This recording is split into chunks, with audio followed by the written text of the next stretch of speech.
बनेंगे खामनेई के 55 मुस्लिम देश। फारस की खाड़ी में टूटेगा सुपर पावर का घमंड। तुर्की ने दिया धोखा, अब अरब वर्ल्ड को मिला मौका। ईरान से पहले गद्दारों को मारेंगे प्रेसिडेंट ट्रंप। ईरान अमेरिका युद्ध ने 55 मुस्लिम देशों को भड़का दिया है। इसमें वो देश भी हैं जिन्हें अमेरिका का सबसे भरोसेमंद कहा जाता है। तो क्या अमेरिका का सबसे भयानक हमला ईरान के साथ कई देशों को बर्बाद कर डालेगा? क्योंकि ईरान तो युद्ध को भांप चुका है। ईरान अपनी किलेबंदी कर रहा है। ईरान आसमान में नाकेबंदी कर चुका है। ईरान ने इंटरनेट बंद कर दिया है।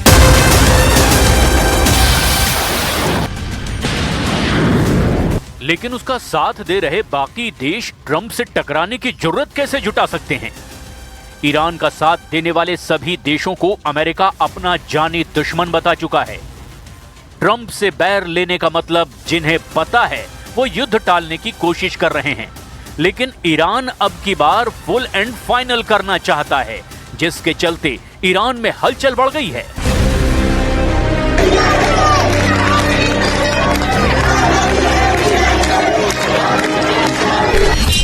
एक तरफ ईरान का एरियल रूट है, जहां देखते ही देखते हवाई जहाजों की आवाजाही बिल्कुल बंद कर दी गई। वहीं दूसरी तरफ ईरान में डिजिटल स्ट्राइक के खतरे को देखते हुए 7 दिन से इंटरनेट पर बैन लगा रखा है। ईरान ने कुछ घंटों के लिए अपना एयर स्पेस बंद किया, लेकिन फिर उसे शुरू कर दिया। लेकिन खौफ की वजह से कोई उसका दोबारा इस्तेमाल नहीं कर रहा है, क्योंकि ट्रंप ने ईरान पर हमले का एक्सेलरेटर पूरी ताकत से दबा रखा है। लेकिन ट्रंप के वॉर मीटर पर 55 मुस्लिम देशों ने ब्रेक लगाने की कोशिश की है। ईरान का मजबूरी में साथ दे रहे उसके विरोधी देश भी ट्रंप से फिलहाल युद्ध टालने की अपील कर रहे हैं। मगर अमेरिका के राष्ट्रपति को रोक पाना अब किसी के बस में नहीं रहा। Does this mean military action is now off the table against Iran? Well, we're going to watch and see what the process is, but we were given a very good statement by people that are aware of what's going on.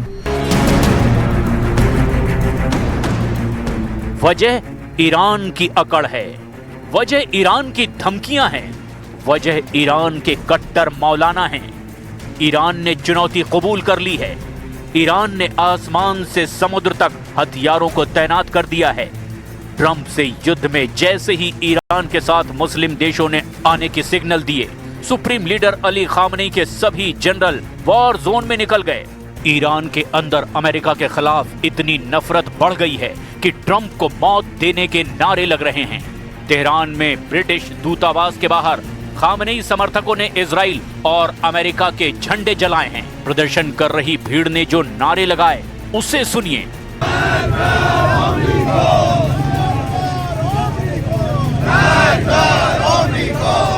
Iran की आवाम अपने leader के साथ है। Iran के लोग Trump से युद्ध के लिए तैयार हैं। ईरान के सरकारी चैनल पर ट्रंप की खोपड़ी में गोली मारने की धमकियों का लाइव प्रसारण चल रहा है। ईरान में हिंसक प्रदर्शन में जान गंवाने वालों के जनाजे में आई भीड़ ट्रंप से बदले की मांग कर रही है। ईरान में सरकार समर्थक प्रदर्शनकारी डोनाल्ड ट्रंप गोली चलने वाली तस्वीरों को लेकर जुलूस निकाल रहे हैं। 2024 में चुनाव प्रचार के दौरान जब ट्रंप पर गोली चली थी तो बाल बाल बच गए थे। लेकिन अब ईरान के सरकारी चैनल ने उसी वीडियो को दिखाकर कहा कि अब की बार निशाना चूकने वाला नहीं है। My message is do not repeat the same mistake that you did in June. You know, if you try a failed experience, you will get the same result. वहीं ईरान के इस्लामिक रिवॉल्यूशनरी गार्ड कॉर्प्स ने America से युद्ध के लिए पूरी तरह से तैयार होने का ऐलान कर दिया है। IRGC के चीफ कमांडर मोहम्मद बाकपुर ने ट्रंप और नेतन्याहू की गलत फहमी दूर करने का वादा खामनेई से किया है। ईरान के चीफ जस्टिस ने एक बार फिर से प्रदर्शनकारियों को संगीन सजा देने की धमकी दी है।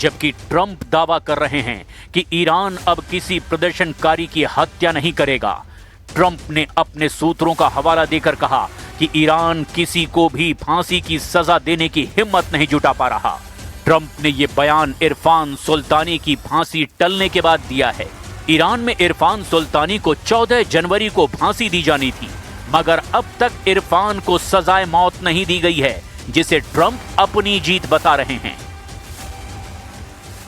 We have been informed by very important sources on the other side, and they've said the killing has stopped and the executions won't take place. There were supposed to be a lot of executions today, and that the executions won't take place. And we're going to find out. I mean, I'll find out after this. You'll find out. But we've been told on good authority, and I hope it's true. Who knows, right? Who knows?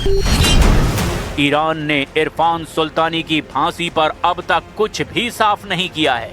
अब तक इरफान सुल्तानी के बारे में इतना ही पता चल पा रहा है कि वो ईरान के करज की सेंट्रल जेल में बंद है। बताया गया कि ईरान की कोर्ट इरफान पर लगे आरोपों को मान भी लेगा तो भी उस पर मौत की सजा लागू नहीं हो पाएगी। मायने ये कि ट्रंप के प्रेशर में इरफान की फांसी नहीं टली है, जिसका वो क्रेडिट ले रहे हैं। इस बीच पता ये भी लगा कि ईरान में अमेरिका से युद्ध लड़ने के लिए कई देशों से कट्टर लड़ाके पहुंचने शुरू हो गए हैं। कुर्द संगठन हिंगाव ऑर्गेनाइजेशन फॉर ह्यूमन राइट्स ने दावा किया है कि कई दिनों से ईरान में इराक रूट से फाइटर ग्रुप दाखिल हो रहे हैं। ईरान के विपक्षी नेता मेहदी रजा ने कहा कि ईरान के अंदर इराकी मिलिशिया अहम जगहों पर तैनात किए जा रहे हैं।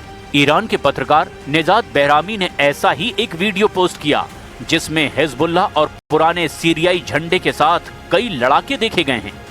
ईरान में शिया मिलिशिया हिजबुल्लाह और हशद अल शाबी के लड़ाके सुप्रीम लीडर के लिए जान दांव पर लगाने के लिए तैयार है। ईरान समर्थित जितने भी फाइटर ग्रुप हैं, वो अमेरिका जैसी महाशक्ति के लिए कोई मुसीबत नहीं। युद्ध में ये फाइटर अगर किसी के लिए खतरा हैं, तो वो अमेरिका के साथ लड़ने वाले इजराइल के लिए हैं। लड़ाका ग्रुप का इजराइल से युद्ध का पुराना इतिहास है, मगर अमेरिका के लिए युद्ध में सिरदर्द बनेंगे 55 मुस्लिम देश, जिन्हें खाड़ी देशों में सुपर पावर की दादागिरी बर्दाश्त नहीं। इसे ऐसे समझिए कि फिलहाल ऑर्गेनाइजेशन ऑफ इस्लामिक कोऑपरेशन में 57 देश शामिल हैं। 4 महाद्वीपों के कुल 57 देशों के ये नाम हैं। एशिया महाद्वीप में OIC में Afghanistan, Bangladesh, Brunei, Indonesia, Iran, Iraq, Malaysia, Pakistan, Saudi Arab, UAE, तुर्की और यमन है। वहीं अफ्रीका महाद्वीप में अल्जीरिया, मिस्र, Nigeria, Senegal, Somalia, Sudan, Morocco, Niger, Chad, Mali, Mauritania, Europe से Albania, Azerbaijan, Kazakhstan, Kyrgyzstan, Tajikistan, Turkmenistan, Uzbekistan OIC के ये तमाम सदस्य हैं। वहीं दक्षिणी अमेरिका महाद्वीप के गुयाना और सुरिनाम इस्लामिक सहयोग संगठन का हिस्सा है। इनमें सिर्फ अजरबैजान ऐसा है जो ईरान को दुश्मन मानता है। वहीं 57 मुस्लिम देशों में कई अमेरिका के पार्टनर भी हैं, लेकिन ईरान से युद्ध होने पर ये देश ट्रंप के खिलाफ खड़े होते दिख रहे हैं। कभी ईरान का कट्टर दुश्मन कहे जाने वाले सऊदी अरब ने भी अब ट्रंप को जोर का झटका दे दिया है। सऊदी अरब को अरब वर्ल्ड का सुपर पावर कहा जाता है, यानी जिधर क्राउन प्रिंस सलमान होंगे उधर अरब अलायंस के सारे लीडर होंगे। ट्रंप को जिन मुस्लिम देशों से सबसे ज्यादा डील करने में मुश्किल है, वो सेना और हथियार के लिहाज से बेहद खतरनाक हैं। सऊदी अरब ने ट्रंप को बता दिया कि वो ईरान पर हमले के लिए अमेरिका को एयर स्पेस को इस्तेमाल नहीं करने देगा। इजराइल से दुश्मनी की वजह से तुर्की ईरान अमेरिका युद्ध में ईरान के साथ पूरी ताकत के साथ लड़ने के लिए तैयार हो सकता है। संयुक्त अरब अमीरात ने भी अब इस बार ट्रंप को नाराज करने के सिग्नल दे दिए हैं। कतर ईरान अमेरिका युद्ध के बीच मध्यस्थता करके युद्ध रोकने की कोशिश करके ट्रंप को गुस्सा दिला चुका है।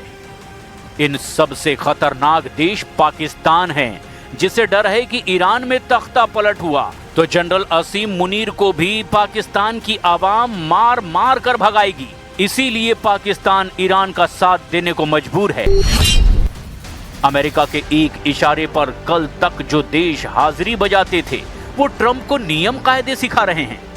ट्रंप इन बातों को कब तक नजरअंदाज करते हैं ये देखने वाली बात है। लेकिन जो बात फाइनल है वो है ईरान पर अमेरिका का हमला। पेंटागन ने ईरान पर हमले का पूरा प्लान ट्रंप से शेयर किया है। प्रेसिडेंट ट्रंप ने भी ईरान से वॉर टेंशन कम होने नहीं देने की गारंटी ले ली है, क्योंकि अमेरिका को साथ देने वाले देशों की कोई कमी नहीं है। सुपर पावर के पास यूरोपीय देशों का दम है। ब्रिटेन, जर्मनी, फ्रांस सबने ईरान से खामनेई की जल्द विदाई की भविष्यवाणी की है। ऐसे में दुनिया ऐसे युद्ध की दहलीज पर है जिसमें एक तरफ अमेरिका और संयुक्त देश हैं तो दूसरी तरफ ईरान के साथ 55 मुस्लिम देशों की पावर है। सबसे भयानक बात यह है कि दोनों ग्रुप के पास परमाणु हथियार हैं।